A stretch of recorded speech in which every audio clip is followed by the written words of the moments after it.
Hey everyone, Matt here from Pyramind, back for yet another breakdown. This is actually not another breakdown. This is a continuation of my last one. Porter Robinson and Madeon, Shelter. Someone out there said, how come you only gave credit to Porter and not Madeon? They both get credit. It's a brilliant song by both of them. Thank you. I'm going to just probably say Porter because it's a mouthful to say Porter Robinson and Madeon. So no disrespect to Madeon, I'm just going to say Porter. Brevity. So I showed you the intro, and if you don't recall the intro, you should go back and watch that video because it's going to be a lot more informative. This song has 4-chord F major. We are in the key of C major, but we're going to go 4, 1. Now, you see I have E in the bass. A couple of people out there are like, isn't it an E minor? Well, sure, it's E minor, but it's also C major, which would make it C major 7 with an inverted bass. But really, it's a C chord. So that is G major the 5, back to the 1 inverted with the 3 in the bass, to the 6 minor, A, to the 2 minor, D. That's the main progression, okay? Complexity equals simplicity. The idea is to come up with a really interesting multi-chord progression, more than 2 chords, more than 3, more than 4, maybe even up to 10 if you've watched my Z video. This one has 1, 2, 3, 4, 5, 6 chords. This motif runs pretty much throughout the song.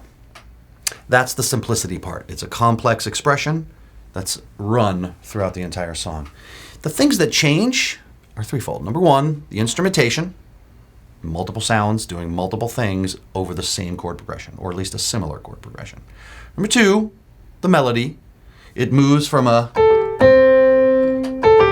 which is 6-5-1, 6-5-2, and then 3-1-2-3, 1-2-3, 1-2-3, 1-2-3. Little lullaby action. We're actually going to see that again.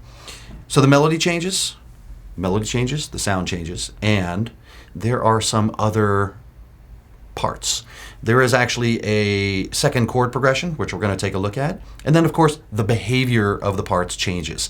Towards the end of the song, we'll spotlight what happens to the bass and sort of the staccato with the choppy nature of the chords in the bass, where they were smooth and long, now they become short and choppy.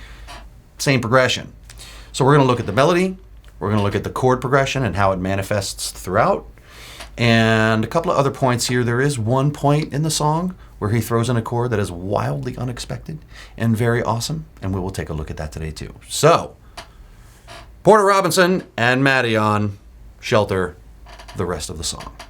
I guess I'm going to start here at the verse. In fact, let's take a quick look at the arrangement to understand how this complex chord progression becomes simply laid out over the song. And I don't mean to be say that the song is simple. It's actually not. There is a ton of intricate detail going on in the song. But again, 6 chords making a fairly complex progression run mostly throughout the song. Here's the arrangement. We've already looked at the intro equals chorus equals drop. It's pretty much the same thing.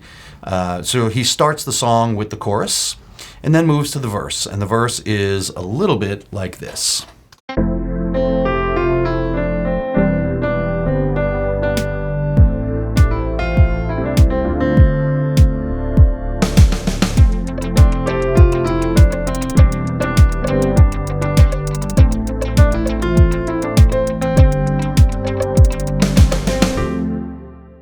Let's take a look at 2 things in there. Number 1, the melody. The melody leverages this concept that I talk about a lot in my producing classes called runs and jumps. Okay, how do I write a good melody? You got to know your scale, you got to be able to play, and you got to know runs and jumps. So, runs are notes in sequence following the scale. If this were minor, it would be to follow the notes of the scale step by step by step, up and down. You're running up, you're running down. In this case, it starts with a jump from 1 to 5, and then it just runs right back down. And then another run.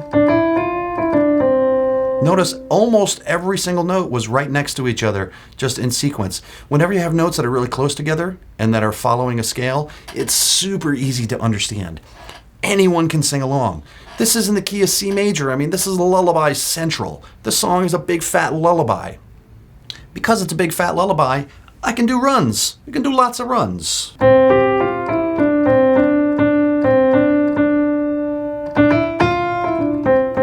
We were joking earlier that it kind of sounded a little bit like Star Wars. Ha ha ha ha. Also leveraging runs. Run, run, run, jump, jump. Okay, that's Star Wars. This is Shelter. All runs in this verse. One more time with feeling.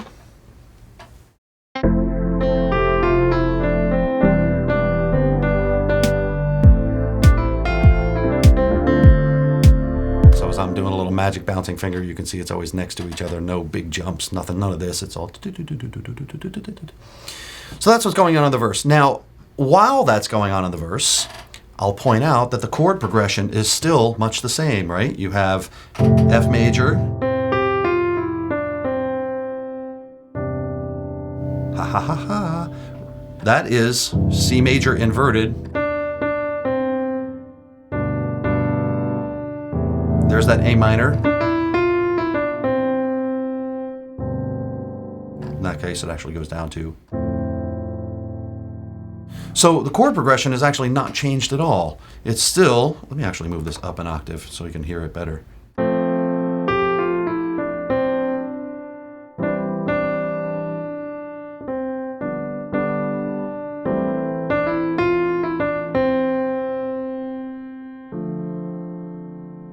It's a little tough to see because the notes are all together, but I wanted to try to play it all at once.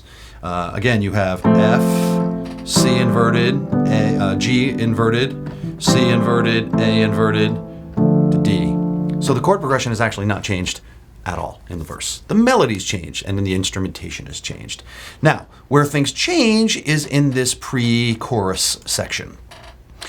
Pre-choruses are, God, how do I describe it?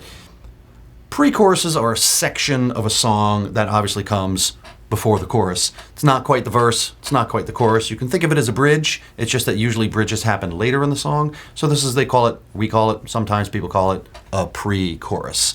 In the pre-chorus, the chords actually change. Now what happens here is he moves to an upward run of chords. Whereas before we had this,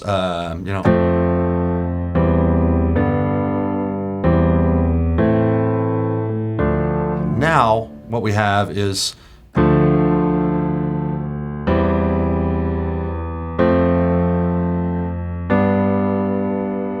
that's the upward run. Let me focus the piano here on these pads and you'll hear it here.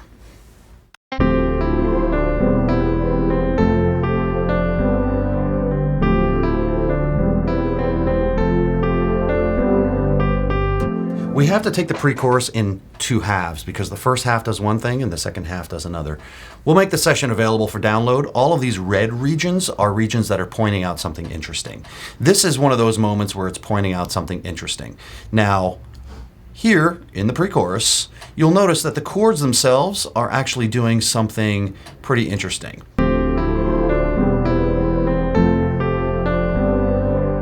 Okay, if you take a look at these MIDI notes, the progression I played for you was D, E, F, G. That's what your ear hears. That's not what's actually going on. What's going on is that that's actually happening in the bass.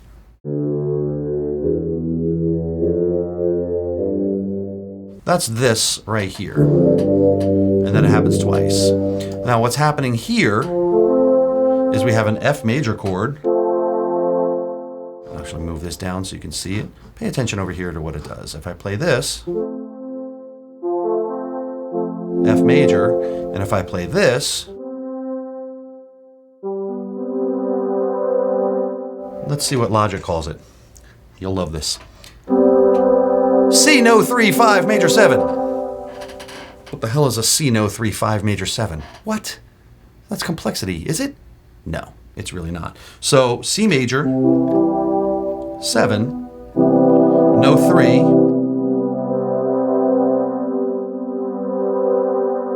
One more time, C major 7, no 3. Move this up an octave. And you've seen this before in other producers where they'll play a major chord where you have kind of the 3 and the 4 right next to each other. You get a little bit of suspension, but you also get this. So you can also call this a G major at 11, or a G major. You can't really call it sus because there is a 3, but you can call it G major at 11. It's not what Logic calls it. Either one are correct. Point is, it's F and G.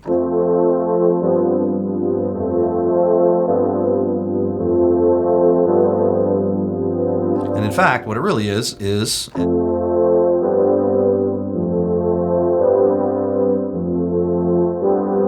all the while the left hand is doing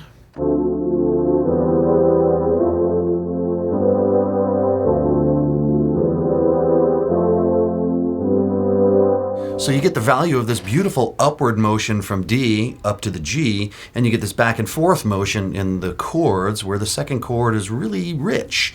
Like, this is not something you're going to hear all the time. It's a G major without a 5, add a 4 instead, or it's a C major 7 with no 3. Either way. So this is what he's doing in the pre-chorus. He's setting you up for what's next. So things kind of pull down, you get this nice upward run in the bass, you get this back and forth in the chords. The second half moves a little bit more into a downward progression. So if I move this to the second half here, you get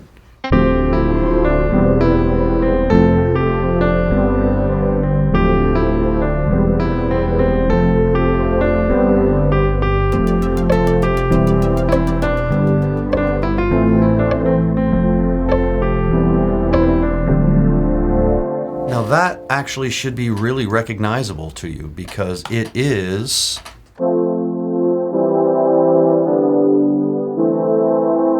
okay, it's the same chord progression as we heard in the beginning, in the intro / chorus, in the verse. First half of the pre-chorus goes somewhere else, the second half of the pre-chorus goes right back to where we were.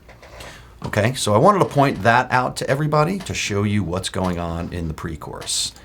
Now, we go into what I'll call an alternate, which I think is right about here.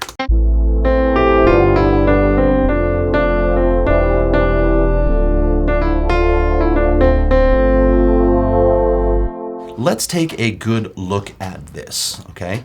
So what's happening is we actually see this chord progression.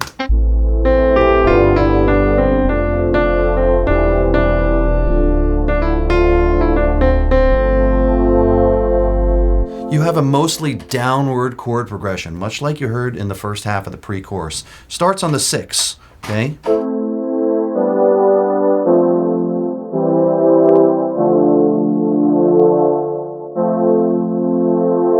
Now, according to that, I played it in root motion here. I have it inverted in the session, but it's A minor the 6, G major the 5, F major the 4, you might say E minor, but really it's C major inverted, the 1, to a 2, D, then to F. Well, that's not terribly exciting. That's just all the chords of C major. Why is that unique? Why did you make it red, Matt? Surely you must be losing it. I'm not losing it. You have to look at what's happening in the bass, okay? If you look at the bass, what's going on that's really interesting is that this note here is G. This is happening at the same time as you have F. So when you play F with a G in the bass, you get this guy. That's some gospel stuff. Now, I don't want to blow anyone's mind. If you're not hip to the concept of dominance, this might not make some sense. But suffice to say that in majors, really in minors too, the 5 chord likes to be dominant. When it's dominant, it's a major chord with a flat 7 up top. And it sounds like barbershop quartets, right? My dog has fleas. Anyway, having some fun there. There are about 1 billion ways to substitute the 5 dominant chord with other chords. That's what's happening here. In the G dominant, you have G, B, D, F. G and F being the key ingredients. So when you have G, B, D, F, you could just focus on the B and F tritone, or you could focus on the G and F 1 and 7, and that's what's going on here. So it's the 4 chord F with a G on the bass, implying a dominant. It's not dominant, but it's implying it. And that's what's happening on the last chord here. Let me solo this for you. I'll pull the piano back up in just a moment. But let me see what we can do. Is there anything else playing here? Well, there's the melody. So I'll just solo. Actually, we don't need to have it soloed. I'll pull up the piano, and you can watch the chords go. I'll play it once with the melody. You can see that. And I'll play it once with the chords, and then I'll play it once with the bass. You can see how all three are doing different things, but working together. Here's the melody.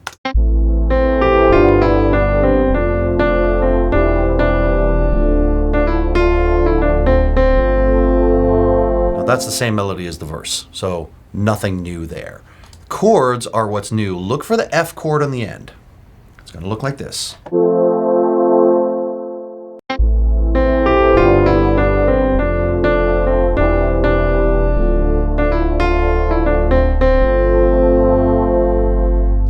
Now, look at what the bass is doing.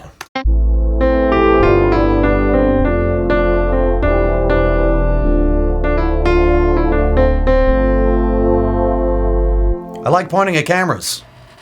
The bass is doing 6, 5, 4, 3, 2. That's a run. Should look familiar because it's 6, 5, 4, 3, 2, 5. While the chords are doing 6, 5, 4, 1 with a 3 in the bass, 2, and then you've got 5 and 4, 5 and 4. Okay, neat little fun for you. Anytime you have a 5 chord on the end of your progression and you're bored of hearing the 5 chord in the progression, leave the 5 in the bass, play the 4 chord. Works great. Now, that's pretty much what we get, because the rest of the song we've actually heard until, let me get rid of the keyboard for a second, until we get to this section in the small chorus. That's what I call it. And in the small chorus, he's building up for the end chorus. So what's going on here is that they're actually the same parts. It's just that now we go to a little bit more of a staccato feel.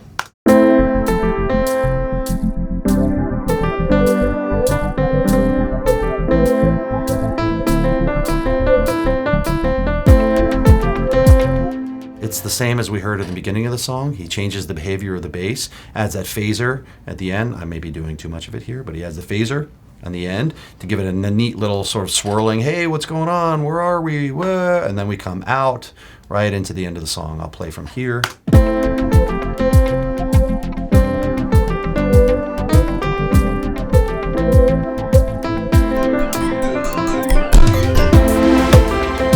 And then out we go. Porter Robinson Madeon, Shelter. And lots of finger pointing at the camera. Pointing. Having fun. I'm Matt Donner from Pyramind. Don't forget, you can always email me. Happy to get back to you. It does take some time, but happy to answer questions, having some unbelievable conversations with people.